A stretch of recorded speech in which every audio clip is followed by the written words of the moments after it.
ஐயனார் துணை சரியில்ல. அடுத்த வர எபிசோடில் பாண்டிக்கிட்ட பேசினதில்ல. பாண்டி இருந்துட்டு வானத்துக்கு வேற ஒரு கல்யாணம் பண்ண போகிறாங்களாம். அவளே வந்து நேரில் சொல்லிட்டு போகிறா. அவள் சொன்னாலையும் பரவாயில்ல, அவங்க அண்ணன் சொன்னது மேலே நம்பிக்கை இல்லைன்னு தான் அவள் சொல்கிறத நான் நம்பினேன் அப்படின்னு சொல்லிட்டு நடந்த எல்லா விஷயத்தையும் சொல்லி ரொம்பவே வருத்தப்பட்டுட்டு இருக்காரு. அதுக்கடுத்து தான் நம்ம சோழன் இருந்துட்டு நாளைக்கு வானத்தையை கூப்பிட்டு பேசி பார்க்கலாம் அப்படின்ற மாதிரி முடிவெடுக்கிறாரு.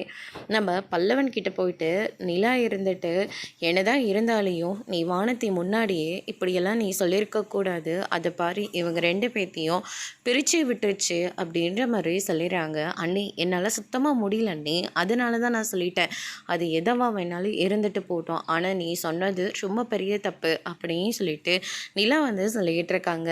பேசாமல் நீயும் நானுமே அவங்க நிலாவை வானத்தை தேடி போயிட்டு வந்துடலாம், வானத்துக்கிட்ட போயிட்டு ஒரு சாரி மட்டும் நீ சொல்லிடுப்பா அப்படின்ற மாதிரி சொல்லிடுறாங்க. அண்ணி அவங்க செஞ்சது ரொம்ப பெரிய தப்பு, யாராவது இந்த விஷயத்துக்கெல்லாம் பிரேக்கப் பண்ணிவிட்டு வீட்டில் மாப்பிள்ளை பாருன்னு போய் கேட்பாங்களா? வானத்துக்கு முக்கு மேலே தான் கோவம் வரும்னு நம்ம எல்லாருக்கும் நல்லா தெரியும்ல. அந்த மாதிரி ஒரு சூழ்நிலை தான் வானத்தையும் முடிவெடுத்திருக்கு. நீ ஒரு சாரி மட்டும் சொல்லிட்டேன்னா கண்டிப்பாக இந்த பிரச்சனை ஒரு முடிவுக்கு வருமோன்னு எனக்கு தோணுது. சரிங்கண்ணே, நீங்கள் இவ்வளோ தூரம் சொன்னதுனால நான் உங்களுடைய பேச்சை கேட்குறேன் அப்படின்னு சொல்லிட்டு நம்ம பல்லவன் வந்து சொல்லிக்கிட்டு இருக்காங்க. அதுக்கடுத்து தான் வானத்தையை தேடி பல்லவனும் நிலாவும் போகிறாங்க. அங்கே வானதி ரொம்பவே கோவத்தில் இருக்காங்க. சாரி வானதி, பல்லவனை ஏதோ சொல்ல போய் அது உன் மனசை ரொம்பவே கஷ்டப்படுத்திருக்கு. அதுக்காக பாண்டியை விட்டுட்டு வீட்டில் பார்க்குற மாப்பிள்ளையை கல்யாணம் பண்ணிக்கலாமா? இது என்னோட வாழ்க்கை, நீங்கள் யாரும் தலையிட முடியாது அப்படின்ற மாதிரி சொல்லிடுறாங்க. அதோடு இன்னைக்கான பிரம முடிச்சிருக்காங்க.